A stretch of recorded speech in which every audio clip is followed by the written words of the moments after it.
guys, welcome back to my channel. If you're new here, my name is Gabby. I go by Gabs Fit on IG.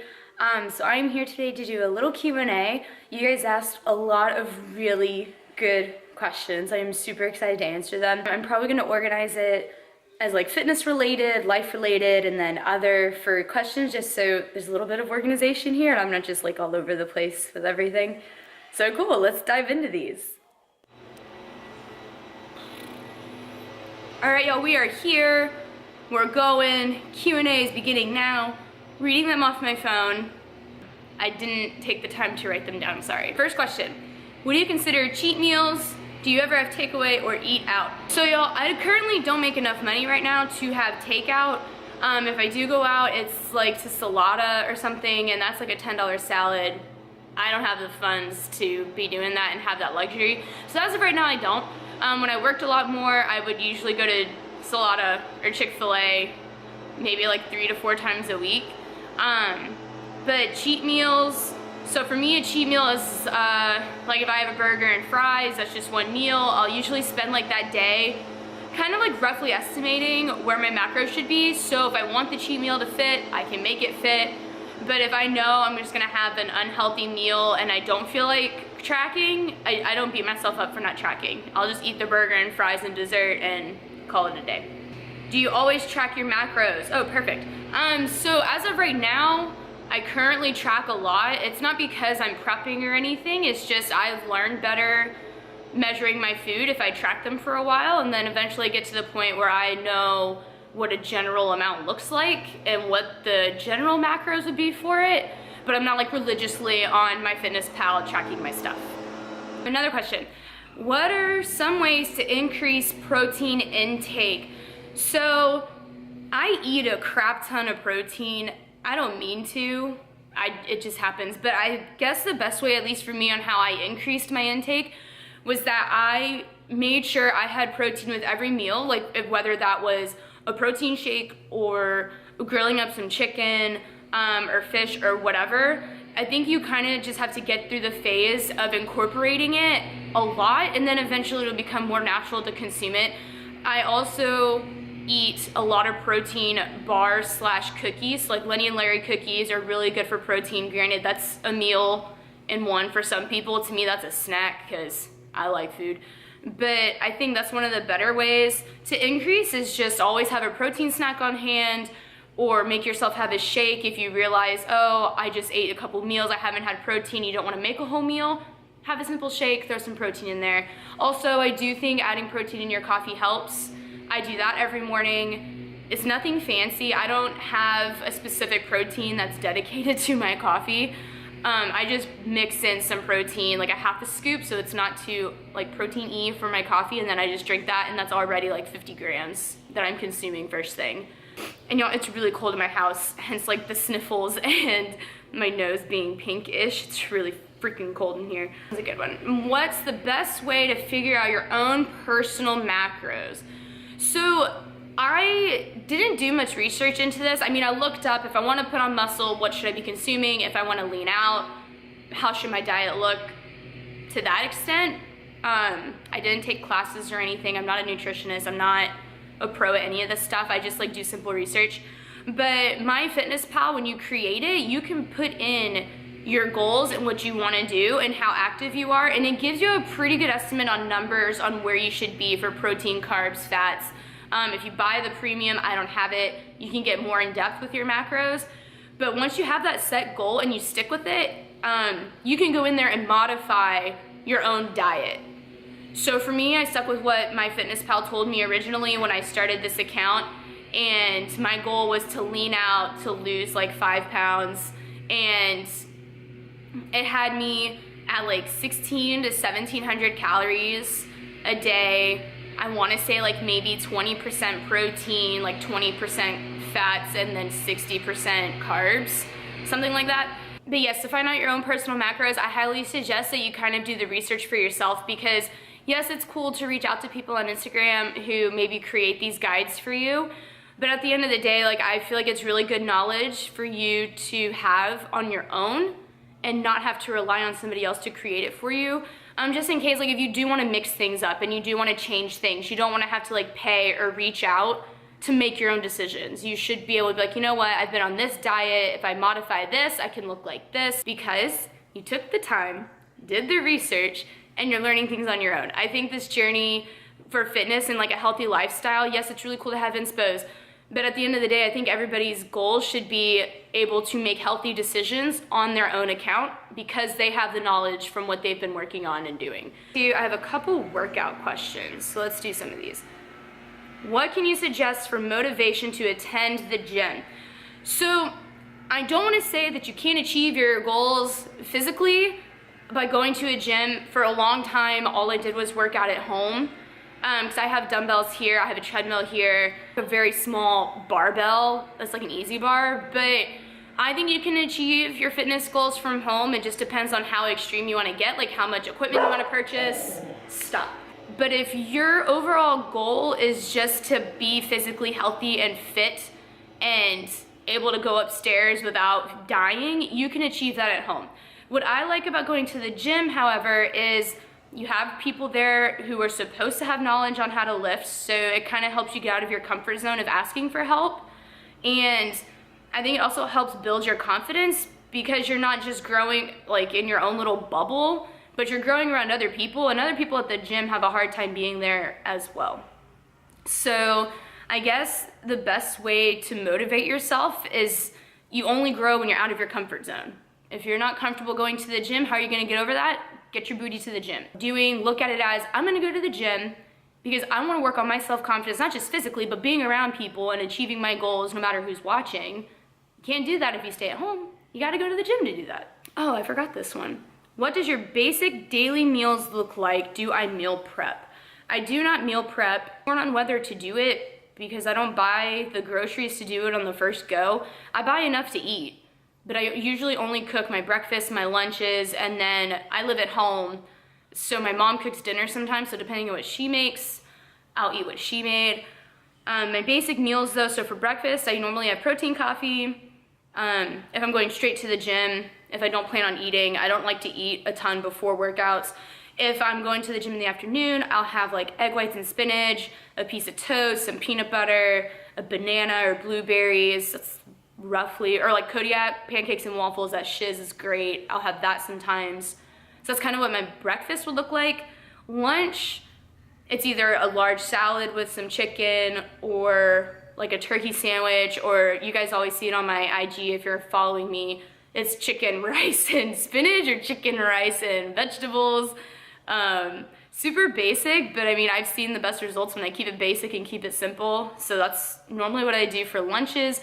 Snacks are protein bars or cookies. Depends. Wherever I'm at on my macros, I make my dinner fit. So my dinners are never really pre-made or thought of.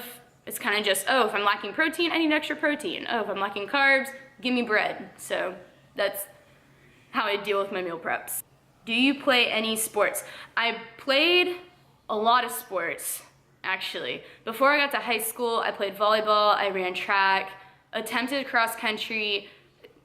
I can't run distance for competition. I can run it for fun, but the second you say I gotta win, I suck. So I couldn't do that. And then I played soccer from when I was like 9 to 10 all the way through college. It was super fun, really cool. Soccer was the best one, learned a lot, was in pretty decent soccer shape, I guess. It was the best sport. Super boring to watch, guys. Granted, I work at a soccer stadium. Boring to watch, but super fun to play. How you built your strength, grew muscle to lift heavy, challenges to getting past plateaus. I like that. So how I built my strength, when I first started going to the gym, I was not nearly as strong as I am now. I think I'm decently strong for my height and stature and measurements. So like I'm 5'3", 137 pounds. I got on the scale the other day, I've gained weight apparently. So the fact that I can squat 235, it's like, I love that. I had an injury when I was growing up squatting, and that was at 190, so conquering that and stuff. Anyways, sidetracked. So how I built my strength, I went to the gym and I tried lifting moderately so I wouldn't challenge myself, and then I've talked to some people about how to get stronger, and they say you just kind of like, you gotta do it. You gotta master the movements at the low to medium weights, and then once you feel like you've mastered it and you've achieved the form, slap some weight on and get over your fears of lifting heavy, because lifting heavy is the only way you're gonna get stronger, in my opinion. For me, the heavier I lift, the stronger I get, which kind of sounds like common sense. Somebody could tell me I'm wrong, but for me personally, that's how I built my strength.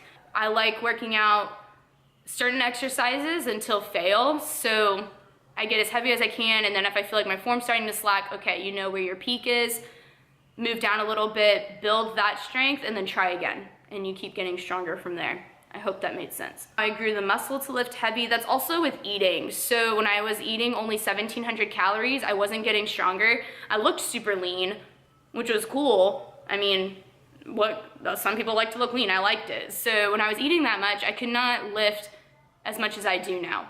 I think back then my max squat was like 200, and that was really freaking hard for me. And now I'm consuming like roughly 2,000 calories a day, or a little bit more if I'm tracking really precisely, and I squat like 40 pounds heavier. So to gain the strength, you have to be willing to eat and take care of your body the way you're supposed to. Getting past plateaus, I think I'm in a plateau right now, to be honest. And so that's why I'm kind of like creating my workouts every week. I'm trying to do certain exercises a little heavier, some a little lighter, to see what could happen. I think to get over a plateau is you gotta be willing to mix it up. You can't keep doing the same routine and say, I'm in a plateau, I don't know what it is, and you're doing the same thing. If you're at a plateau, do something to change it, okay?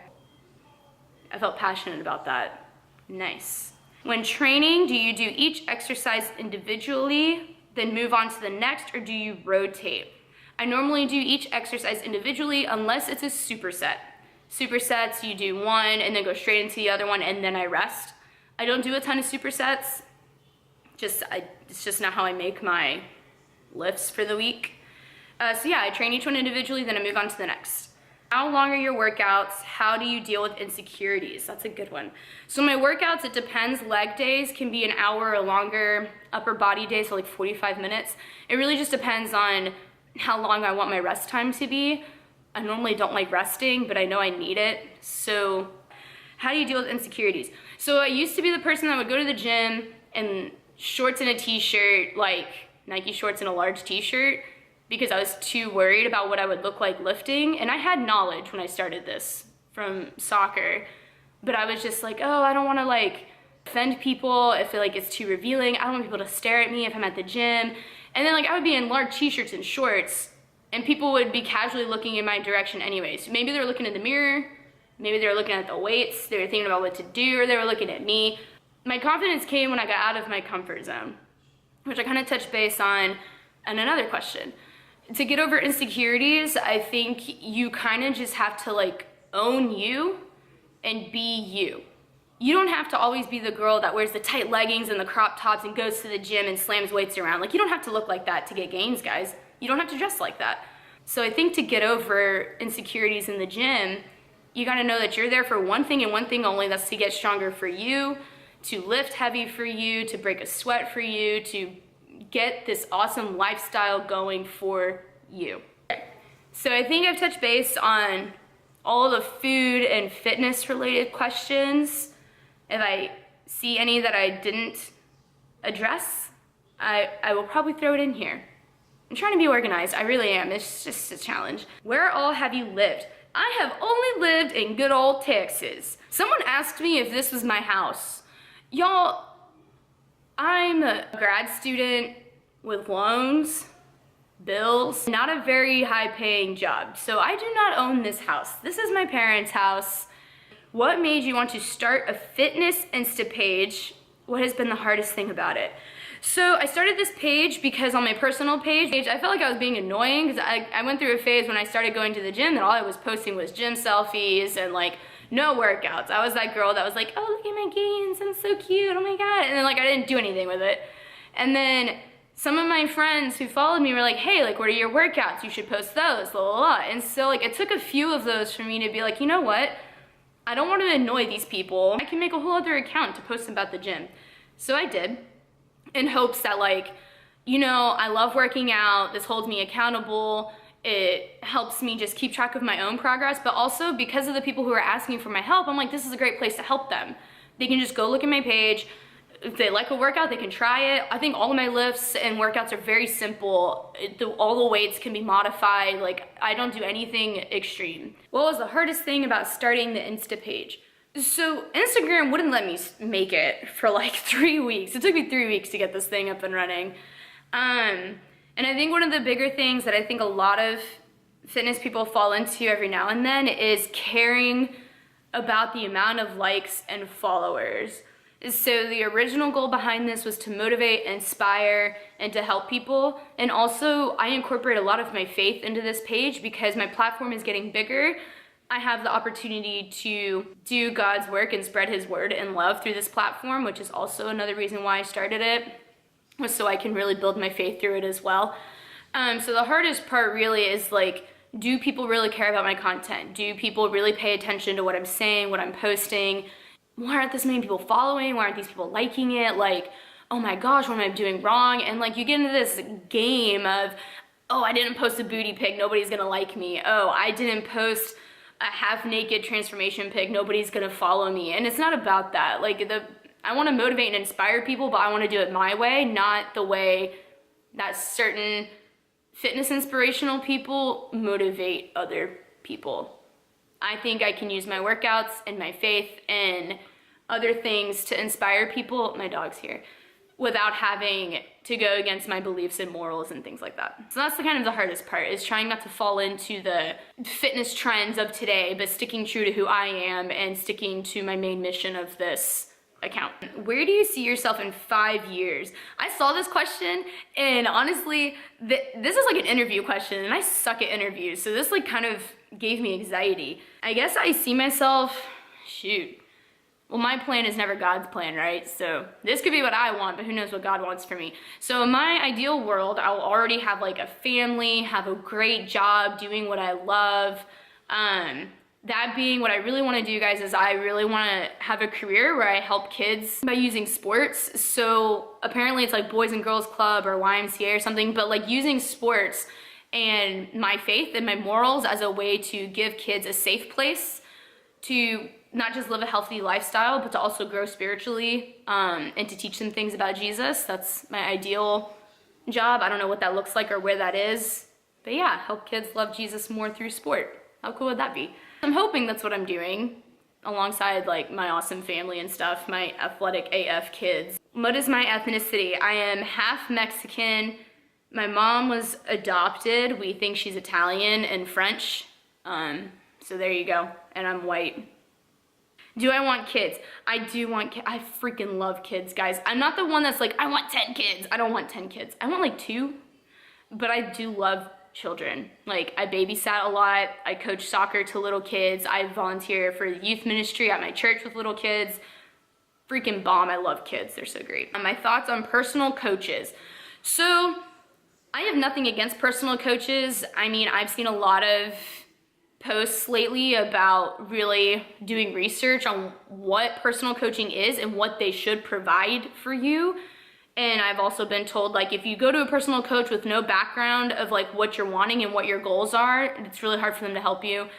I've also been told that people think I should coach people. I'm not certified in anything, so I feel like I don't know if I would be able to do you guys justice without that, but I do know people who are personal coaches and they aren't certified either. You know, it's just a matter of trusting the coaches, 1, to do what they claim they're good at doing, 2, standing up for yourself if they're not doing what they claim they should be doing, and telling them, hey, I'm paying you to do this. You know, so like, I have nothing against them, but I also don't think you should be submissive to them. If they're your coach, yes, they're telling you what you should and shouldn't be doing, but you have every right to ask why not, why aren't you doing this, why am I not doing this? I think it's a very mutual relationship that you should have. How many days a week should I work out as a beginner at weightlifting? I mean, I would say go like 5 times a week, and don't lift extremely heavy, you know, like kind of just go and test different exercises and movements and motions and muscle groups. See which ones you're weaker at, so you know which ones you need to work for more. See what movements are easier for you, so you know you can lift heavier on them. which ones are harder, so you know not to go heavy yet, but to build up. So you kind of just, I think for the first couple weeks, you need to go with a plan, testing things and knowing it's not about me lifting heavy weight right now. It's about learning the motions, the movement, the form, what I'm not good and what I am good at. You can give yourself adequate rest because your body's probably not used to the hard work. And so it's gonna be really hard on you. This is the last question, and I saved it for last for a reason, because if y'all made it this far, props to freaking you. I saved the best for last. I think it's the best question. What is my testimony and how did I come to Christ? One, when I saw that question, y'all, I could have a whole video over my testimony because it's not pretty, it's not great, but to keep it short and sweet, my testimony, so if you guys listen to any sort of Christian music or worship music, there's Reckless Love by Corey Asbury. Guys, it's a bomb song. I was just jamming to it last night. It's beautiful. But there's a lyric in there that says, like, he left the 99 or something like that, which if y'all know the story, like, or it's a very cliche thing, but God will leave the 99 perfect people in pursuit of the one lost heart, right? So that was me for the longest time, was that I lived my life recklessly, but his love was way more reckless in pursuing me and finding me. And yeah, all it took was just one glimpse of him moving in my life, and I turned and came running, and my life has had ups and downs. I'm not saying my life is perfect, but it is way more lit up for Jesus than it ever has been. And so yeah, that is how I came to Christ, because the life I was living without him was miserable and terrible, and nothing made sense to me. And now, even in my hardest and darkest moments, like, I see the light where I used to never see it. So yeah, to keep it short and sweet, in case I want to do a YouTube, if God puts it on my heart to YouTube my testimony, ooh, that'll be a good one. I'll do it. But yeah, that is it. Guys, that is all the questions y'all asked me. I loved them all. Those are all really, like, thank you guys for everybody who stepped up, because some of y'all asked me like 5 questions, so thank you for giving me content to put in this video. So thank you for tuning in. I hope you guys liked all the questions. I hope the answers were super helpful for those who asked. If you see this, I really hope it gave y'all some sort of input and guidance. Stay tuned. My next YouTube, who knows what I'll be doing? I'll figure it out. We'll see what happens. But yeah, make sure you guys like, subscribe, keep up with my stuff. Follow me on IG, GabsFit15, if you want some awesome workouts and gains. And yes, thanks guys for tuning in. Y'all are awesome. Have a great day.